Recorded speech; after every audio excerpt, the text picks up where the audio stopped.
تمام صحابہ کو کافر کہتے ہیں، بلکہ ابو بکر عمر رضی اللہ عنہ کا نام لینے کے ساتھ یہ تھوکنا چاہتے ہیں۔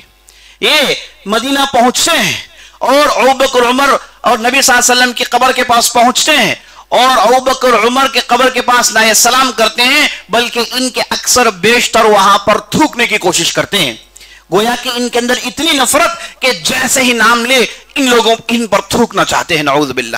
لگ بھگ 350 سال اسلام کے ان کے پاس ایک قبر پرستی نہیں تھی، یہ قبروں کو گھٹ کرنا نہیں تھا، قبروں کے پاس جا کر صاحب قبر سے التجا کرنا، مانگنا، ان سے اپنی ضروریات پیش کرنا، یہ چیزیں عالم اسلامی میں نہیں تھی۔ اسے شروع کرنے والے یہی شیعہ حضرات ہیں کہ عثمان رضی اللہ عنہ یہ خلافت کے لیے مناسب نہیں ہیں، خلافت کے لیے مناسب علی بن ابی طالب ہیں، انہیں خلیفہ بننا چاہیے۔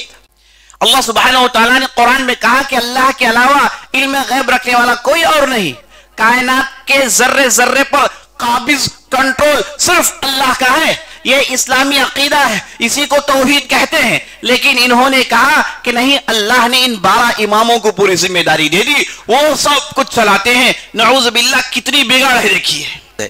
وہ جعفر صادق کہتے ہیں کہ اصل جو قرآن ہے جس کے اندر 17,000 آیتیں تھی، کتنی؟ 17,000 آیتیں تھی، اب جو ہمارے پاس ہے اس میں 6,500 آیتیں ہیں، مطلب 2 حصے اس کے، ڈبل اس کا حصہ گم گیا ہے۔ اور یہ کون لے کر آئیں گے؟ آخری زمانے میں مہدی لے کر آئیں گے۔ علی بن ابی طالب نے اپنے لڑکے کا نام ابو بکر رکھا ہے، اور علی بن ابی طالب نے اپنے ایک لڑکے کا نام، بلکہ ان کی نسل میں، ان کے خاندان میں کتنے ایسے ہیں جن کا نام تھا عمر، اور علی بن ابی طالب جن کی لڑکی ام کلثوم تھی، ان سے شادی کرنے والے عمر بن خطاب رضی اللہ عنہ تھے۔ یہ کیسے ممکن ہے کہ عمر سے اتنی دشمنی رضی اللہ عنہ اور انہیں اپنی لڑکی بہائی میں دے دے؟ اور نبی صلی اللہ علیہ وسلم کی چہیتی بیوی مائی عائشہ کے تعلق سے ان کی زبان سے ایسے کلمات نکلتے ہیں جو ایک عام آدمی کبھی سوچ نہیں سکتا، صرف وہ کہہ سکتے ہیں جن کے ذہنوں میں خلل ہے، جن کے دماغوں میں کچھ ہو گیا ہے، کچھ دراڑیں پڑ گئی ہیں، ایسے ہی لوگ ایسے جملے کہہ سکتے ہیں، ورنہ نارمل آدمی ایسے جملے مائی عائشہ کے حق میں استعمال نہیں کر سکتا۔ اعوذ باللہ من الشیطان الرجیم، بسم اللہ الرحمن الرحیم۔ جب بھی محرم کا حرام مہینہ آتا ہے تو ہم، بلکہ ہمارا ذہن خود بخود کالے کپڑوں کی طرف، شیعہ فرقے کی طرف، عاشورہ خانے کی طرف، پنجوں کی طرف خود بخود ہمارا ذہن متوجہ ہو جاتا ہے، جبکہ ایک ایسا مہینہ ہے جس کے بارے میں نبی صلی اللہ علیہ وسلم نے ارشاد فرمایا، شہر اللہ المحرم، یہ محرم کا مہینہ اللہ کا مہینہ ہے۔ اور مائی عائشہ اور دوسری صحابیات سے مروی ہے کہ نبی صلی اللہ علیہ وسلم نے رمضان کے بعد اگر کسی مہینے کی کثرت سے روزے رکھے ہیں، وہ محرم کا بھی ایک مہینہ ہے۔ لیکن عزیز ساتھیوں، یہ مہینہ گویا کہ اس فرقے کے لیے ہو گیا ہے۔ عزیز ساتھیوں، بزرگوں، ماؤں، بہنوں اور خواتین اسلام، جب آدمی اس فرقے کو لے کر سوچتا ہے، شیعہ اور اس سے جڑے ہوئے فرقوں کے بارے میں سوچتا ہے، تو انسان کا ذہن خود بخود ایک غم میں ڈوب جاتا ہے، یہ قسم کا غم اس کے دل میں پیدا ہو جاتا ہے۔ اس کی وجہ یہ ہے کہ یہ جو اسلام ہے، دین اسلام جو انتہائی مضبوط دین ہے، جس کی جڑیں بڑے مضبوط ہیں، اور اللہ نے اس کی حفاظت کی ذمہ داری لی ہے، اتنا مضبوط دین ہونے کے باوجود اس کے اندر جو فرقے پائے جاتے ہیں، ان فرقوں نے اس دین کو نقصان پہنچانے میں بہت بڑا رول ادا کیا ہے۔ آج بھی سارے عالم اسلامی میں، بلکہ ساری دنیا میں جب بھی اسلام کا نام لیتا ہے، غیر مسلمان خود بخود کہتے ہیں اسلام کے 2 حصے ہیں، ایک حصہ سنی اسلام کا اور دوسرا حصہ شیعی اسلام کا.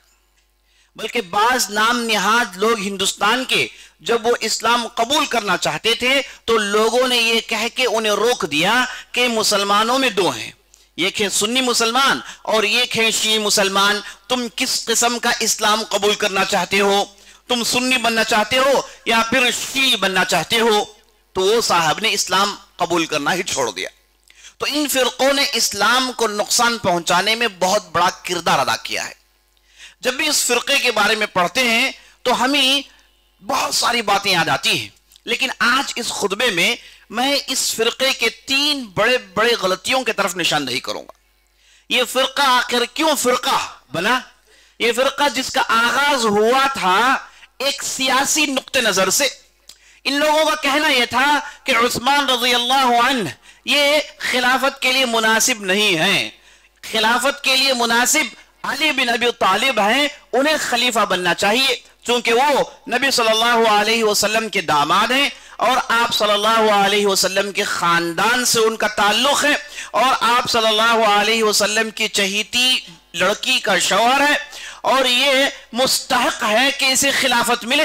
آغاز اس سے ہوا، یہاں سے پولیٹائسائز کیا گیا، بعد میں جھگڑے آگے بڑھے، لڑائیاں رونما ہوئی. یہ جو پولیٹیکل چیزیں تھی آگے چل کے اس پولیٹیکل بنیاد پر فرقہ جو بنا اس نے اپنے عقیدوں کو بگاڑ لیا. اس کے اندر غصہ اور اس کے اندر مخالفت، انتقام کا جذبہ بھڑکنے لگا. انہوں نے صرف دین کا حصہ اسی کو سمجھا کہ اہل السنہ والجماعہ کی مخالفت کریں. اور اس زمانے میں جب یہ سر اٹھا رہے تھے تو اس وقت کے خلفاء، خاص طور پر بنی امیہ کے خلفاء، جنہیں یہ سمجھ میں آئی کہ یہ لوگ ہماری حکومت کے لیے ترٹ ہیں، تو کوئی بھی سیاسی سردار، کوئی بھی سیاسی لیڈر جو ہوتا ہے وہ اپنے سیاسی مخالفین کو پنپنے نہیں دیتا. خاص طور پر جس کے پاس خلافت ہو، جس کے پاس طاقت ہو، تو وہ اپنے طاقت کے ذریعے سے مخالفین کی آواز کو دبانے کی کوشش کرتا ہے. جب انہیں دبایا گیا تو یہ اور بھڑکے اور اس کے بعد انہوں نے ایک نیا اینگل دے دیا کہ دیکھو اہل بیت کو دبانے کی کوشش کی جا رہی ہے. بنو امیہ یہ نبی صلی اللہ علیہ وسلم کے خاص ان کے خانوادے کے لوگوں کو دبانے کی لوگ کوشش کر رہے ہیں. اسے لے کر بہت بڑا ایک پروپیگنڈا کیا گیا جس کے پاداش میں، جس کے نتیجے میں عباسی خلافت قائم ہوئی. تو شروع میں یہ نقطہ نظر بالکل سیاسی تھا. یہ لوگ سیاسی نظر سے ان چیزوں کو لیتے تھے اور سیاست میں مختلف رائے کا ہونا اس میں کوئی حرج نہیں. ہر مسلمان اپنا نقطہ نظر رکھ سکتا ہے سیاست کو لے کر، لیکن یہ سیاسی چیزیں آگے بڑھ کے خطرناک عقیدے کی بگاڑ کی شکل اختیار کر لیتی ہیں. تو میں آپ کے سامنے ان کے 3 خطرناک غلطیوں کی طرف نشاندہی کروں گا، ورنہ بہت ساری چیزیں ہیں ان کے اندر، کبھی فرصت ملے تو اس پر تفصیلی گفتگو کریں گے. پہلی غلطی، پہلی مخالفت ان کی یہ ہے کہ انہوں نے اپنے عقیدے میں شرک کو توحید سمجھ لیا. انہوں نے شرک کو پروموٹ کیا، بلکہ اہل السنہ والجماعہ کے اندر جو بدعات پائے جاتے ہیں، جو شرکیات پائے جاتے ہیں، یاد رکھ لیجئے وہ شرکیات و بدعیات انہی لوگوں سے لی گئی ہیں. مثال کے طور پر قبر پرستی، قبروں میں جانا، قبروں کی حد سے زیادہ عزت کرنا، قبروں کو گھٹ کرنا، اوپر گنبد بننا، عمارتیں بننا، اس پر چادر چڑھانا، پھول ڈالنا، دھواں دینا، فاتحہ اور دوسری چیزوں کو اس قبر کے پاس کرنا. عزیز ساتھیو یاد رکھ لیجئے یہ کرنے والے پہلے سنی نہیں تھے، بلکہ کرنے والے پہلے شیعہ تھے جو 370 ہجری کے بعد ان چیزوں کو انہوں نے شروع کیا. لگ بھگ 350 سال اسلام کے ان کے پاس ایک قبر پرستی نہیں تھی، ایک قبروں کو گھٹ کرنا نہیں تھا. قبروں کے پاس جا کر صاحب قبر سے التجا کرنا، مانگنا، ان سے اپنی ضروریات پیش کرنا، یہ چیزیں عالم اسلامی میں نہیں تھی. اسے شروع کرنے والے یہی شیعہ حضرات ہیں. اس کے علاوہ ان کے پاس بدعات کو شروع کرنا کوئی معنی ہی نہیں. جب چاہے جو چاہے جیسے چاہے عید کا نام دے دیتے ہیں اور اس کے بعد اس کے پیچھے تہوار مناتے ہیں. اپنی منمانی جو ان کے بڑے کہتے ہیں وہ کرنے کے لیے ان کے اندر کوئی دشواری نہیں. تو ان کے اندر جو سب سے پہلے بگاڑ جو پیدا ہوا، جو خطرناک مخالفت ہے، خطرناک یہ اہل السنہ والجماع کے عقیدے کی مخالفت ہے، وہ ہے شرک. ان کے اندر شرک پیدا ہو گیا. ان کا عقیدہ آج یہ بھی ہے، بلکہ یہی ان کا عقیدہ ہے کہ یہ جو ائمہ ہیں، ان کے جو 12 ان کے جو امام ہیں، وہ غیب کا علم رکھتے ہیں، وہ سب کچھ جانتے ہیں، ذرے ذرے سے واقف ہیں، کائنات کے ذرے ذرے سے واقف ہے. انہیں جو بھی چیزیں ہو رہی ہیں اور جو بھی چیزیں ہونے والی ہیں، ہر چیز کا علم ہے. یہی ہیں جو ساری کائنات کو چلاتے ہیں. یہ ان کا عقیدہ ہے. بطور ثبوت میں الحکومہ الاسلامیہ کے نام سے خمینی صاحب نے ایک پرچہ لکھا. اس میں انہوں نے عقیدے میں بات لکھی کہ ہم شیعہ اثنا عشریہ 12 اماموں کے تعلق سے یہ عقیدہ رکھتے ہیں کہ وہ علم غیب رکھتے ہیں، یہ سارے کائنات کے ذرے ذرے پر ان کا کنٹرول ہے. یہ ایسا عقیدہ ہے جسے نہ قرآن پروموٹ کرتا ہے، نہ احادیث میں چیزیں موجود ہیں. یہ کیسے ہو سکتا ہے؟ یہ سیدھے سیدھے اللہ سبحانہ و تعالی کی رحمانیت، رحیمیت، اللہ سبحانہ و تعالی کی وحدانیت سے ٹکراتی ہے.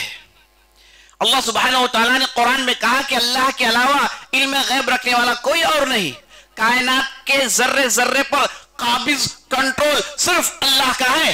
یہ اسلامی عقیدہ ہے، اسی کو توحید کہتے ہیں. لیکن انہوں نے کہا کہ نہیں، اللہ نے ان 12 اماموں کو پوری ذمہ داری دے دی، وہ سب کچھ چلاتے ہیں. نعوذ باللہ، کتنی بگاڑ ہے دیکھیے، کتنی بگاڑ ہے دیکھیے. یہ کوئی ایسی بات نہیں کہ بعض شیعہ انکار کرتے ہوں یا پھر بعض مانتے ہوں یا پھر ان کے درمیان مختلف چیز ہے، ڈیفرنٹ آف اوپینین والی چیز نہیں. یہ سب بالاتفاق ماننے والی چیز ہے کہ 12 ائمہ ان کے یہ سب کچھ جانتے ہیں، جو کہ اسلامی نقطہ نظر سے بنیادی شرک ہے کہ آپ اللہ کے علاوہ کسی اور کے تعلق سے یہ عقیدہ رکھیں کہ وہ ساری کائنات کو چلاتا ہے اور علم غیب رکھتا ہے، سب پر کنٹرول رکھتا ہے، ہر چیز چلاتا ہے. یہ عزیز ساتھیوں، اسے ہی شرک کہتے ہیں.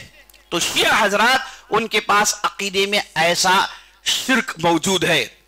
اس کے علاوہ ان کا کہنا یہ ہے کہ جو 12 امام ہیں یہ معصوم عن الخطا ہے، یعنی ان سے کوئی غلطی سرزد نہیں ہوتی، انہوں نے جو کچھ کیا وہی دین ہے. ایک طرف ان کا یہ دعویٰ اور ایک طرف ان کا دوسرا یہ دعویٰ ہے کہ علی بن ابی طالب جو ان کے پہلے امام ہیں، ان سے حکومت چھین لی گئی. ایک طرف یہ کہتے ہیں کہ ہمارا ائمہ سب کچھ جانتے ہیں، ہونے والی چیز، بعد میں ہونے والی چیز، فیوچر کی چیز، مستقبل کی چیزیں سب جانتے ہیں. اور ایک طرف یہ کہتے ہیں کہ ابوبکر و عمر دونوں نے مل کے علی بن ابی طالب پر ظلم کیا. یہ کیسا تضاد والی بات ہے، یہ کیسی کانٹرڈکشن ہے. ایک طرف کہتے ہیں کہ ساری دنیا چلانے والے یہ، اور ایک طرف انہیں بالکل معمولی کمزور مجبور دکھا رہے ہیں. اگر ان کے اندر وہ طاقت ہوتی تو یہ ابوبکر عمر کو کب کا جیل میں ڈالتے اور سیدھے اپنی سلطنت قائم کر لیتے، اپنی خلافت منوا لیتے. لیکن علی بن ابی طالب رضی اللہ عنہ جو ان کے ان دعووں سے بری ہیں، ان کے ان تہمتوں سے بری ہیں، ان کے ان عقیدے کی غلطیاں، عقیدے کی بدعنوانیوں سے بالکل بری اور صاف و شفاف ہیں. انہوں نے تو ابوبکر صدیق کے ہاتھ میں بیعت کی، عمر بن خطاب کے ہاتھ میں بیعت کی.